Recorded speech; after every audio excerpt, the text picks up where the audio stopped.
truth is, we're not so different. We fight to get back what was once ours. You all had your own crime-fighting adventures, I would say. How was it for you to finally fight alongside each other now? It was cool.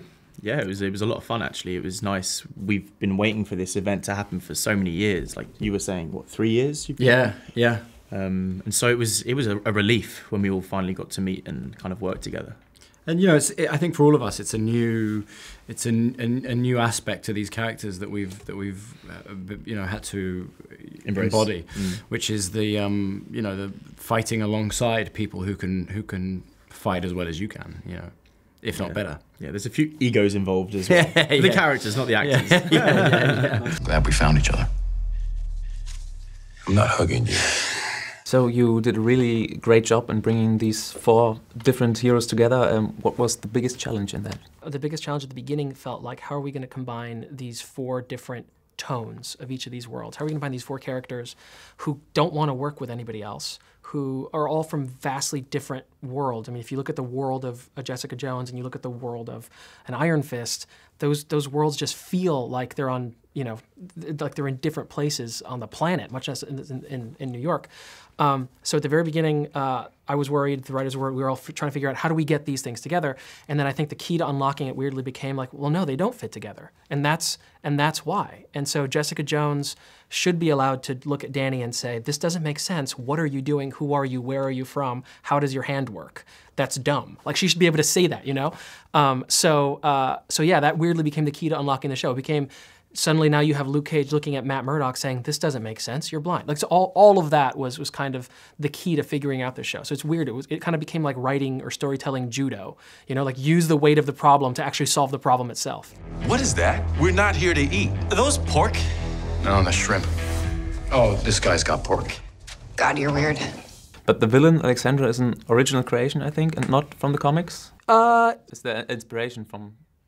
Or can you tell? I can't talk too much about specifics, but what I can say, I can answer this, is that even just considering her a villain is something that Sigourney Weaver never wanted to do. So that's very interesting, phrasing of the question. Anytime anybody asks about, like, tell us about the villain, it feels like a natural, when you're looking at a comic book thing, you're like, oh, okay, then there's the good people and the bad people. But she really wanted to continue she really liked what all the other Netflix Marvel shows had done in kind of crafting an interesting antagonist. So she wanted to be as interesting as Kilgrave, as interesting as Wilson Fisk.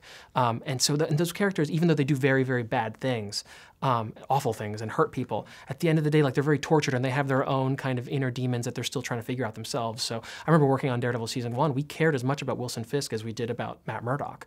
And I think that really showed in the final product and helped set the tone for, like, no, we're gonna really care about the people who are quote unquote bad guys. So yeah, she's brilliant. She's wonderful. That doesn't matter.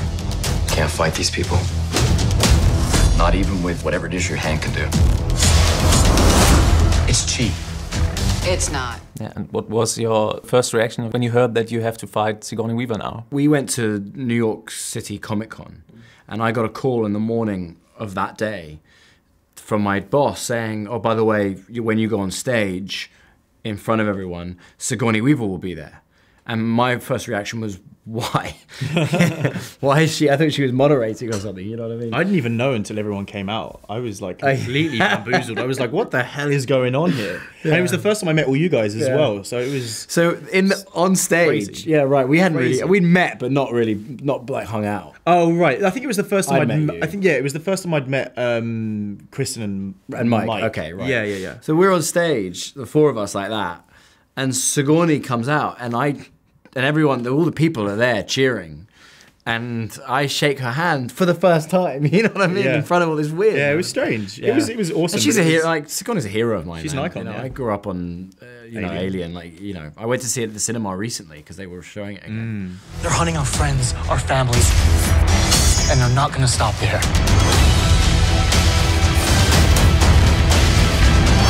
More death is coming. Is there now a bigger possibility of more crossovers? Because now you opened the big crossover thing, I think. I don't know. I mean, maybe a Heroes for Hire show. Weirdly, look, that's all above my pay grade. I don't know any of that. Yeah. I wish I could give you that scope. I think there are some scenes that indicate that, especially between Iron Fist and Luke Cage. Well, there are scenes, I think, just as a fan that I wanted to see. You know, I want to see Danny Rand and Luke Cage interact. Same way that I wanted to see, as a fan of the comics, I wanted to see Matt Murdock walk into a room and say, Jessica Jones, stop talking. I'm your attorney. Like, I really wanted that. Jessica Jones, stop talking. Who the hell are you? My name is Matthew Murdock. I'm your attorney. But it's the interesting thing in dealing with these worlds, and I've been doing it for 3 years now, is walking that line between what people know and expect and love from the comics, and also, you know, you don't want to do exactly that and give them exactly the thing, because then they're just going to be like, yeah, no, I remember this from the comics. Thank you so much. You know, you want to give it to them with kind of a little curve, something interesting, something different about it. And the only thing keeping Manhattan from crumbling to a pile of dust is the four of you. The war for New York, it's over. And one more question. What about the bigger Marvel picture already? I think you get that a lot. Yeah, we do. But I have to ask, is there any chance soon that you get that maybe pop up in the movie? You know as much as we do. You know, they tell us nothing. Tell your fan base to write letters to Marvel, and maybe then it will happen. Yeah. But I also think it would be fun to see some of the film characters come into the TV world as well, you know? Of course. So, yeah. We make quite a team. No. What are you talking about? Bulletproof. Blind ninja. Whatever it is you are. Classy.